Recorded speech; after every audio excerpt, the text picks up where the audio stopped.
父亲让我在继承家族300亿和每个月1500元生活费里选，我毫不犹豫选了每月1500元生活费。我没慌，富二代室友却急疯了。前世，我选择继承300亿后，室友盗用了我的家族信托，请全班同学去奥城赌场。一夜之间，300亿资金被挥霍一空，家族企业破产。父亲一气之下，心脏病发作离世。我找上室友让他还钱，他却一脸委屈地躲在我女友身后。严彻哥，你不能因为家族破产，就把锅推到我身上啊！女友更是一脚踹断了我的肋骨，指责道：林严彻，明明是你自己挥霍无度，沉迷赌博，居然还诬陷赵青，你要不要脸？当我准备去找私家侦探调查时，却被班长开车撞死。女友和全班同学为他作证，一口咬定是我自己故意碰瓷。再睁眼，我回到了选择继承家产的日子。亲爱的朋友，你有没有过这样的时刻，偶然翻开一本旧书，指尖触到泛黄的纸页，突然就想起某个午后，阳光透过窗棂洒在书籍上，连灰尘都在光束里慢慢飘。那时的时光好像特别慢，慢到能把书中的每一句话都嚼出味道。欢迎来到时光书房，喜欢我的朋友欢迎点击订阅分享。那我们故事开始。毕业前夕，在班级里提议去奥城庆祝。同学们，毕业前咱们去奥城玩一趟吧，所有费用我全包了。赵青这话让我浑身一震，骨骼断裂的痛楚好像还没完全消退。我突然意识到自己重生了。赵青此言一出，全班欢呼。赵青牛逼啊，不愧是富二代，都去奥城了，怎么能不去奥城赌场玩一玩呢？天天在广告上看，我还没去过呢。赵青笑容灿烂，好啊，那我们就去奥城赌场。他又把目光看向了我，走到我身边。严彻哥，听说你们林家是赌场的 VIP， 借个贵宾卡呗，让同学们也享受一下顶级服务。我整个脸都冷了下来。前世家破人亡的悲剧，都是从赵青找我借卡开始的。当时他以借卡的名义，偷偷拿走了父亲留给我的苏黎世银行的300亿信托基金银行卡。当法院的电话打到我手机上，通知我公司破产的时候，我才意识到赵青请全班同学挥霍的钱，是我家族的信托基金。我去赵青家里让他还钱时，他却一脸委屈地躲在了我女友的身后。严彻哥，你不能因为自己家族破产，就把锅推到我身上啊！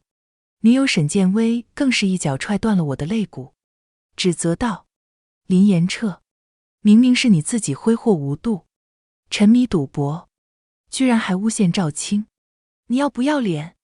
当我准备去找私家侦探调查时，赵青直接开车撞向我，反复碾压直到我默契。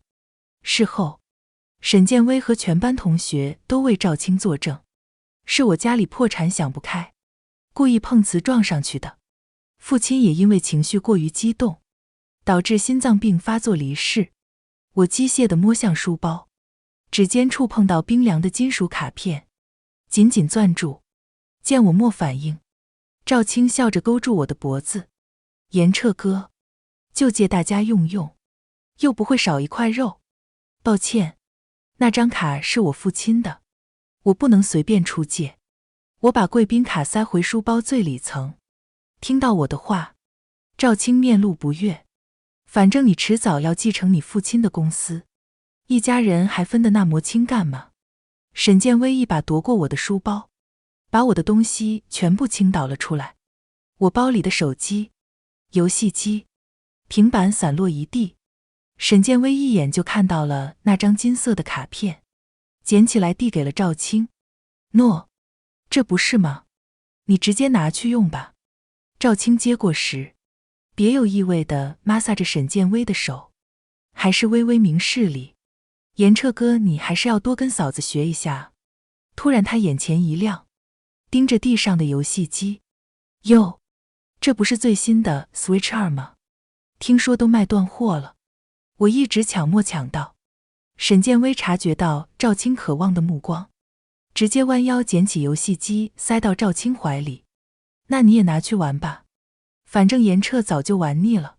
谢谢微微。赵青脸上笑容绽放。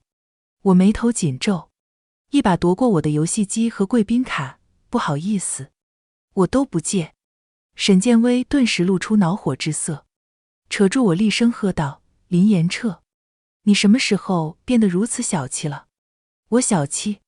我愤怒回手一巴掌甩在他脸上。啪！清脆的巴掌声在教室炸响。沈建威捂着脸踉跄地后退2步，精心打理的空气刘海都散乱开来。他瞪大的眼睛里满是不可置信，美甲上的碎钻在阳光下闪耀着刺眼的光。林严彻，你竟敢打我！他的尖叫声像是被踩了尾巴的猫。我甩了甩发麻的手掌，冷笑道：这一巴掌是教你什么叫分寸。你有什么资格拿我的东西随便送给别人？教室里瞬间炸开了锅。林严彻，你疯了吧？不就是个游戏机，至于吗？连自己女朋友都舍得下手打，有钱了不起啊？赵青急忙扶起沈建威，转头对我怒目而视：严彻哥，微微也是为大家好，你这是什么态度？我弯腰捡起散落一地的物品，慢条斯理地把贵宾卡塞到口袋里，我的态度很明确，不借。沈建威突然挣脱赵青的手冲过来：林严彻，你现在立刻把卡还给赵青，并且给我们道歉，要不然我们就分手。我不希望我的男朋友是这种心胸狭隘的人。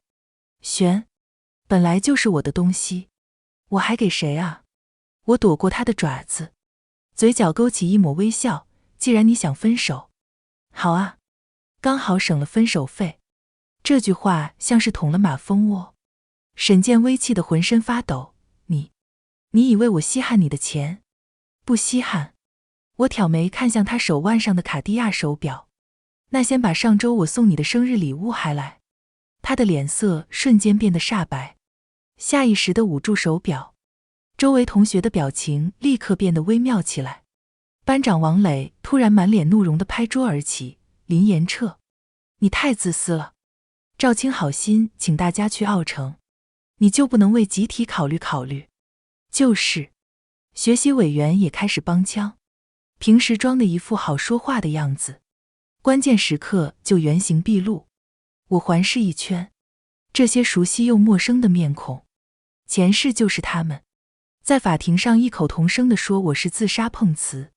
赵青请你们去奥城，你们去找他，找我干什么？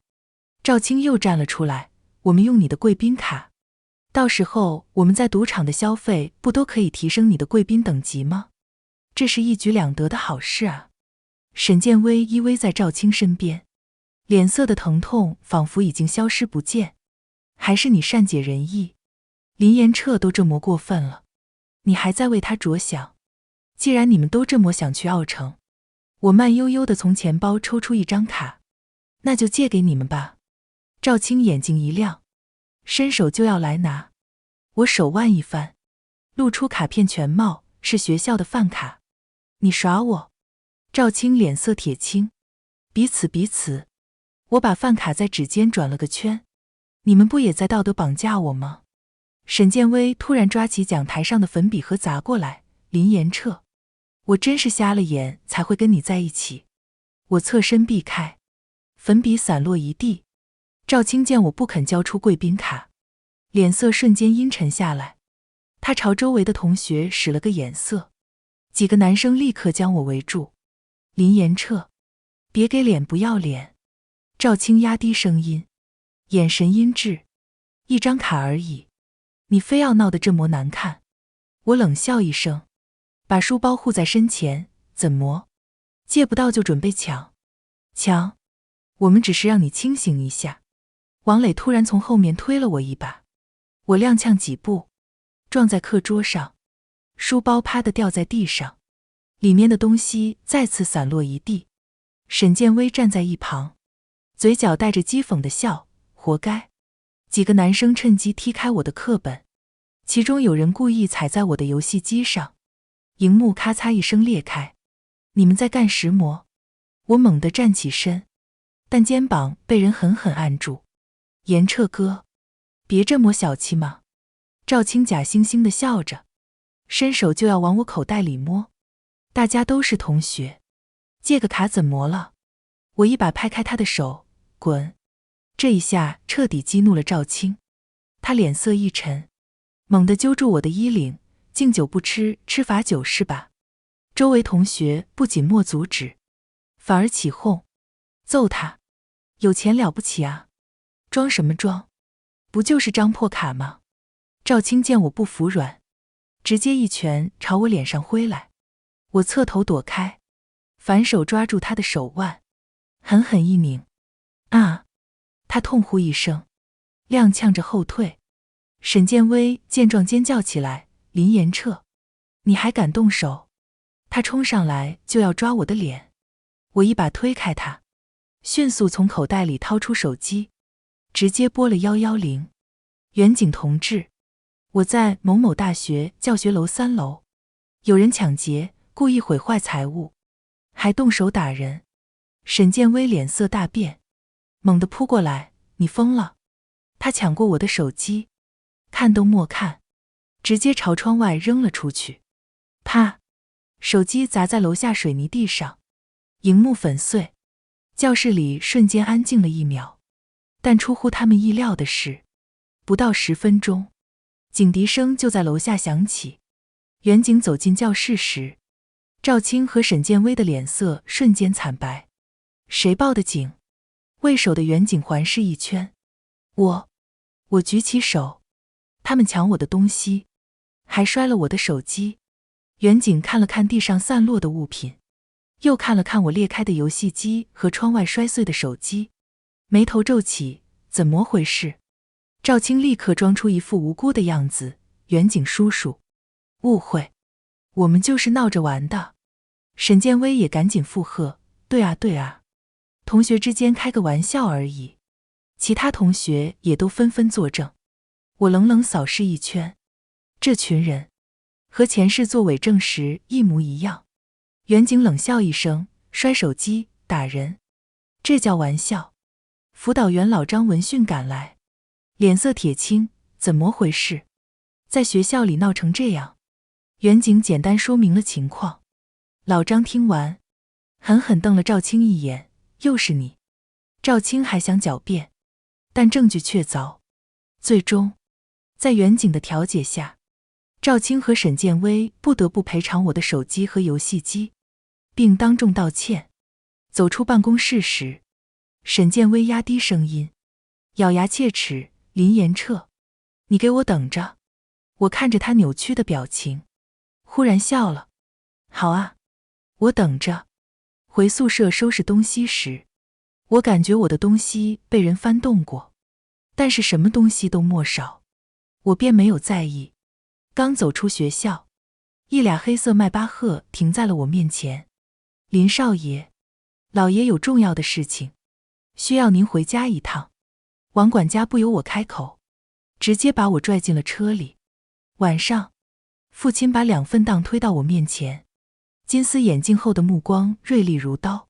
严彻，这是你最后一次选择的机会，300亿的家族信托基金继承权，或者每月1500元的生活费。300亿的资金已经存入你那张苏黎世银行的卡里了，只要你签完字，你就可以动用那笔钱，接手家族业务。会议室的水晶吊灯在父亲身后折射出刺眼的光。我眯起眼睛，恍惚间又看见那辆冲向我的轿车，听见骨骼被碾碎的脆响。前世临死前赵青得意的狞笑，此刻仍在耳畔回荡。我选每个月1500元的生活费。我把右边那份档抽了过来，签上了自己的名字。父亲手中的钢笔啪嗒掉在实木桌上，他猛地站起，你疯了？我看着父亲，笑着回答，我年纪还太小，涉世未深，我目前恐怕还驾驭不了300亿这么庞大的基金。再说了，父亲你现在身强力壮的，我还能再历练几年。父亲看着我，良久没有开口。你既然选择了1500，那除了这1500，你每个月可连1毛钱都多拿不到。你想好了吗？我点了点头，再次确认。看到我点头确认，父亲只能冷声开口：老王啊，把严彻那张苏黎世银行的卡冻结吧。第二天，我把赵青替换的2张假卡丢进垃圾桶，紧随赵青他们之后来到了奥城。父亲是这里的常客，他没少带我来这里，就连看门的门卫都认识我。大堂经理一路小跑到我身边：林少，怎么这次自己一个人来了？听说我有几个同学来这里玩，我过来看看。经理连连点头，今天早上确实有一波年轻人来玩，原来是林少的同学啊，早说就让他们好好招待了。我摆了摆手，没事，带我去看看。经理笑着往我手里塞了10枚筹码。林少，您先玩着，这些筹码就当是我送您的。我抛了抛手里的筹码，这一枚就相当于10万块。我笑着应了下来。赌场大厅，灯光璀璨，人声鼎沸。我刚踏入进来，赵青那桌就有人注意到了我，随后发出了一阵刺耳的笑声。哟，这不是林大少爷吗？赵青晃着香槟杯，镶钻袖口在灯光下闪着冷光。怎么，现在想通要加入我们了？沈建威依偎他身边，新做的碎钻美甲清点筹码堆，早把贵宾卡借出来多好，现在巴巴地跟过来。他故意拉长声调，该不会是反悔了吧？肯定是看我们玩得大，眼红了。班长王磊拍着赌桌大笑，现在知道跟对人了。晚了。我慢条斯理地解开西装纽扣，在相邻赌桌坐下。荷官正要发牌，赵青突然踹开椅子走过来，劣质的古龙水混着烟酒味扑面而来。装什么清高？他甩下一摞筹码砸在我桌上，圆形码子咕噜噜滚到我手边，叫声亲哥，赏你几个码子玩玩。赌场经理快步走来，我抬手制止他，指尖轻轻推开那枚筹码。赵青，你知道为石魔赌场要铺地毯吗？他一愣，什么？防滑，免得有人输到腿软跪地时，膝盖太疼。整个 VIP 厅突然安静，赵青脸色瞬间铁青，他身后的同学们还举着庆祝的香槟，泡沫正顺着杯壁滑稽地往下淌，水晶吊灯将赌场大厅照得如同白昼。我指尖的筹码在灯光下折射出冰冷的光芒。忽然，隔壁桌便传来此起彼伏的哀叹声，40个同学面前的筹码山正以肉眼可见的速度崩塌。又输了。体育委员狠狠捶桌，他的阿玛尼衬衫后背已被汗水浸透。沈建威看了看我手边仅有的10个筹码，挽着赵青的手臂笑了出来。这样吧，阿青你陪严彻玩一玩，输给严彻几个筹码，这样一会他还能多玩一会。不等我同意，赵青就一屁股坐在了我对面。你想玩什么？我问道。21点，简单点就行。赵青耸了耸肩，这是他最擅长的游戏。可以，不过一把一把的玩太慢了。Show hand， 我把手边仅有的10个筹码推了出去。可以，我跟。赵青伸手，把自己的筹码也推了出去。正式开始前，我的余光瞥见赵青悄悄地往荷官的手里塞了一张卡。我笑了笑，没说话。荷官开始发牌，每人2张牌。赵青的翻开第1张名牌，黑桃 A。赵青露出一抹难以察觉到微笑，显然这张牌在他的意料之内。他翻看第2张牌，黑桃 K， 笑容喜上眉梢。他满点了，因为黑桃 A 既可以算1点，也可以算11点，由玩家自己决定。我看着面前2张没有翻开的牌，淡淡开口，补牌。荷官给我发了第3张牌，我依旧没看，继续说道：补牌。此时周围的人已经按耐不住了，这小子疯了吗？连补2张牌，他也不怕爆掉。赵青也对我发出嗤笑：严彻，这不是玩斗地主，你要这么多牌有什么用啊？经理站在一旁，同样也为我捏了一把冷汗。补牌？卧槽，这家伙疯了吧？连补3张牌？赵青摇头哭笑：我建议你们给他拿一本21点的游戏规则。我没有理会他们，看向赵青：开牌吧，睁大你的眼睛看清楚吧，这把我赢定了。赵青翻开手牌，1张黑桃 K， 1张黑桃 A， 刚好21点，这把赵青稳赢了，还是最大的黑太子，哈哈哈。林延彻，你要输的连裤衩子都不剩了，出去别说是我们班的，丢人。我翻开手牌，3张2， 2张3，加起来只有可怜的12点，但是所有人都愣住了，因为我手里的这5张牌虽然是最小的牌，但是加在一起就是5星，刚好能大过赵青手里的黑太子。沈建威抓着赵青的胳膊尖叫：你不是说稳赢的吗？他镶钻的美甲深深掐进赵青手臂，留下几道血痕。作弊，他一定是作弊，怎么可能？赵青愤怒地一把甩开沈建威，双手撑在赌桌上发出咆哮。我耸了耸肩，看来幸运女神今天站在我这边。赵先生，经理的鳄鱼皮鞋碾过一枚掉落的筹码，露出虚伪的笑容：您的欠款已达9亿8千万，由于金额过高，您需要结清赌资之后才能继续游戏。整个赌桌瞬间死寂，沈建威的香槟杯啪地碎在大理石地面。你什么意思？是怕我还不起钱吗？赵青踹翻椅子，从爱马仕钱包甩出烫金贵宾卡。看清楚，我可是你们这的 VIP， 有50亿的额度。经理用镊子夹起卡片仔细端详，突然转身向我鞠躬：林先生，这是您父亲3年前在这里办理的贵宾卡。他故意提高声调：按规定，直系亲属可用，非持卡人使用需缴纳5亿保证金。同学们的表情像被按了暂停键。班长王磊嘴角还挂着刚才庆祝时的香槟泡沫。经理换了一副严肃的表情：一开始你们用这张卡时，我以为你们是林先生的同学朋友，但经过我们刚刚的证实，林先生并没有你们这群朋友。听到经理这么说，那群人都冲我叫了起来：林延彻，没想到你是这种人，不就是赵青墨带你来玩吗？你居然连同班同学都不认了，真是个目中无人的小人。我冷笑一声，我可没有不经过我的允许就偷拿我贵宾卡的同班同学。切，不就是一张贵宾卡吗？我们不稀罕。沈建威捏过那张烫金的卡片朝我甩了回来。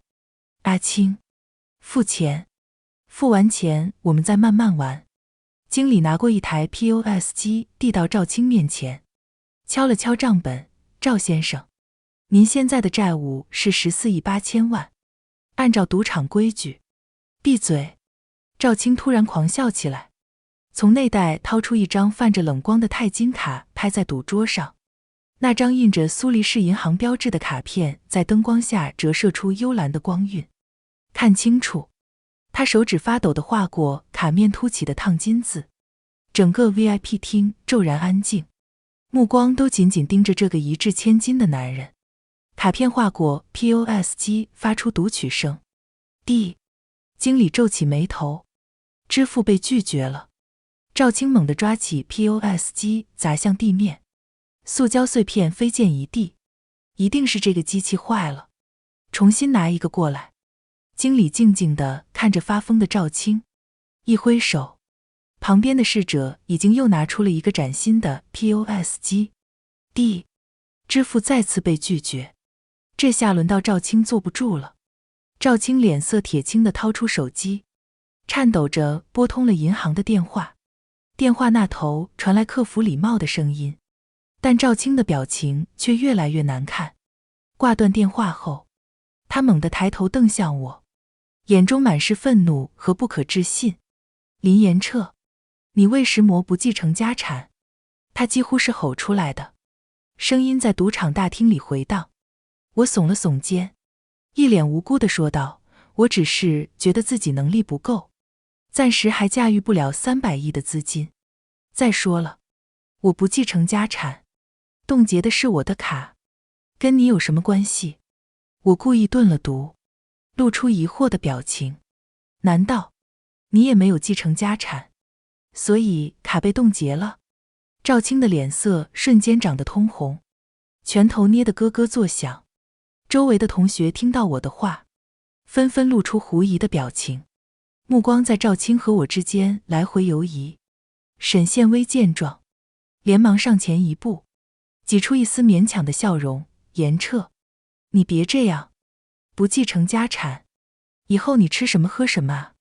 要不你回去给伯父认个错，把家产继承了吧。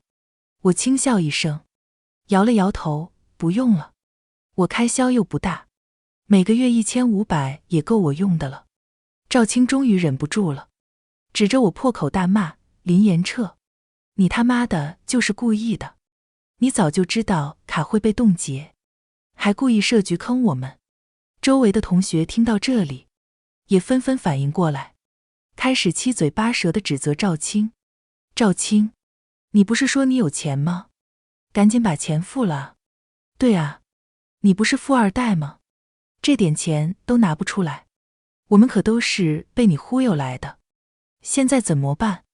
赵青被逼得无路可退，额头上的青筋暴起，他猛地从口袋里掏出另一张卡，拍在赌桌上，咬牙切齿地说道，这张卡里有1000万，我只付我自己的部分，其他人的债我不管。沈建威瞪大了眼睛，难以置信地看着赵青，阿青，你怎么能这样？大家可是一起来的。赵青冷冷地扫了他一眼，关我屁事，你们自己想办法。同学们顿时炸开了锅，有人开始骂赵青无情无义，有人则转向我，露出哀求的表情，严彻，大家都是同学，你帮帮我们吧。对啊，你赢了这么多筹码，帮我们付了这笔钱，以后大家还是好朋友。我摇了摇头，语气平静却坚定，抱歉，我和你们早就不是朋友了。经理现场面混乱，走上前来，面无表情地说道，如果各位无法支付债务，那就只能走法律程序，或者……他顿了读，目光扫过每个人的手，留下一只手了。这句话像一盆冷水浇在众人头上，赌场内的气氛瞬间凝固，同学们的脸色唰的一下变得惨白，有人甚至吓得腿软，直接瘫坐在地上。严彻，求求你了，我们真的知道错了。班长王磊第一个跪了下来，声音带着哭腔，都是赵青逼我们的，他说你有钱，让我们一起来坑你。沈建威也慌了神，连忙撇清关系。赵青见状，气得浑身发抖，你们这群白眼狼，当初是谁舔着脸跟我来澳城的？我看着眼前这群人的丑态，心中毫无波澜，前世的背叛和陷害，如今终于让他们自食恶果。经理挥了挥手，几名保安立刻围了上来，既然付不起钱，那就按规矩办事吧。赵青挣扎的大叫，别碰我，我已经付过钱了。经理冷笑一声，从口袋中掏出一张卡，正是刚刚赵青塞给何官的贿赂卡。他慢条斯理地说道，赵先生，您只是结清了自己的赌债，但您使用林先生的贵宾卡，仍需缴纳5亿保证金。而且，经理眼神一冷，您在刚刚的赌局中作弊，需要留下一只手。赵青脸色瞬间惨白，冷汗涔涔而下，他声音颤抖喊道，我要打个电话。1个小时后，赵青的父亲赵建国风尘仆仆地赶到赌场，他西装革履，却满脸怒容，一进门就狠狠甩了赵青一巴掌，怒骂道：“混账东西，你知不知道你捅了多大的篓子？”赵建国强压怒火，向经理赔笑道：“孩子不懂事，您看这事能不能通融一下？”经理面无表情地递上账单：“赵总，您儿子欠下的债务，加上保证金，一共14亿8千万。哦，对了，他刚刚付了1000万。如果您能把这份账单清了，今天的事情我可以当作没发生。”赵建国眼前一黑，差点昏过去。他颤抖地翻看账单，声音发颤：“这太多了，一时半会我也拿不出这么多钱。”经理微微一笑：“没关系，我们可以接受资产抵押。”最终，经过长时间的心理斗争，赵建国咬牙抵押了自己的公司，那是他一辈子的心血。可即便如此，资金仍然差了一截。赵建国又联系了其他同学的家长，为了保住自己孩子的手，他们卖房的卖房，卖车的卖车，借钱的借钱，才终于把这个窟窿堵住。回去后，家徒四壁的同学们彻底崩溃，他们失去了一切：房子、车子、存款，还有父母的信任。而这一切，全是因为赵青的狂妄和贪婪。愤怒的同学们聚集在一起，有人咬牙切齿地说道：“赵青害我们倾家荡产，他自己却还有脸活着。他爹抵押了公司，可我们呢？我们什么都没了，不能就这么算了。”当晚，一群人冲进赵家的别墅，将赵青父子堵在屋内。赵建国还想辩解，可愤怒的人群早已失去理智，烧了他！有人怒吼，火焰冲天而起，吞噬了整栋别墅。赵青和赵建国被困在火海中，惨叫连连，却无人施救。火光映红了夜空，也映照出同学们扭曲的面容。他们站在远处，静静地看着这一切，眼中没有怜悯，只有复仇的快意。第二天，新闻铺天盖地，豪门父子葬身火海，疑似仇家报复。至于沈建威，家产被变卖还债后，他彻底失去了昔日光鲜的生活。曾经引以为傲的名牌包、手表、珠宝、首饰都被债主收走。走投无路之下，他厚着脸皮找上了我，哭得梨花带雨。严彻，我知道错了，以前是我鬼迷心窍，你原谅我好不好？我坐在咖啡厅里，看着他廉价化妆品被泪水晕花的狼狈模样，轻轻地笑了。沈小姐，你现在的样子，比当初踹断我肋骨时真实多了。他的表情凝固，我转身离开，听见他在身后歇斯底里的尖叫：“林严彻，你会遭报应的。”3个月后，我在社会新闻上看到了他，电视上是他被警方押送的画面，精心打理的头发凌乱不堪，美甲上的碎钻早已剥落。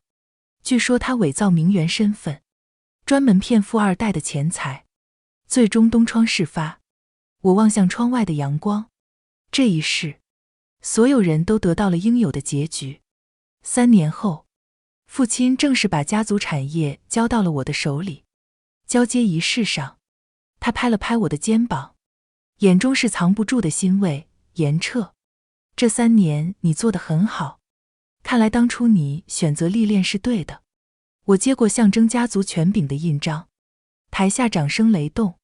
仪式结束后，新任助理递来一份档：“林总，这是刚收购的赵氏集团剩余资产清单。”我随手翻看了几页：“怎么处理？”助理问。我合上文件，望向窗外鳞次栉比的高楼。3年前的那把火，烧掉了所有恩怨。如今站在云端回望，连仇恨都变得渺小，不必特别关照。我转身走向会议室，按正常流程处理。落地窗外，夕阳为整座城市镀上金色，今天的时光书房之旅到这里就暂告一段落了。下一期我们会带着新的时光之书与你相遇，可能是关于老上海的弄堂故事，也可能是藏在经典名著里的岁月细节。记得常回来看看，时光书房永远在这里，陪你在文字里与时光温柔相拥。咱们下期见。